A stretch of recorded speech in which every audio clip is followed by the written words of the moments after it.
How to make your Pinterest account a business account. Hi everybody, welcome back to our channel. In today's video, I'll simply guide you through the steps on how you can convert your Pinterest account into a business account, so make sure to watch the video till the very end. If you'd like to convert your Pinterest account to a business account, it's very simple to do so. All you have to do is simply go ahead and then first of all launch the Pinterest application here. Once you launch the Pinterest app, you're going to set this type of interface. Tap the account icon from the bottom right to come to the profile page. Tap the three dots option from the top right hand side and then go to this option known as settings. Once you go to settings, here you'll find this option known as account management.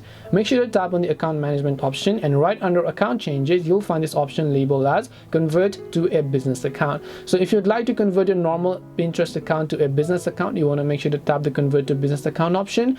Tap on convert account and then you can simply choose to add a profile name or whatsoever from here onwards. You can simply go ahead and make sure to enter those. Once you've entered those, tap the next option, follow the on-screen instructions such as the website and everything else. Once you've done this, you'll be able to successfully go ahead and then basically finish up your business account on Pinterest. That's all it takes to create a business account and convert it into one. Hope this video was very helpful. If you have any questions, feel free to leave them down. Thank you for watching till the end of this tutorial and see you soon in our next video.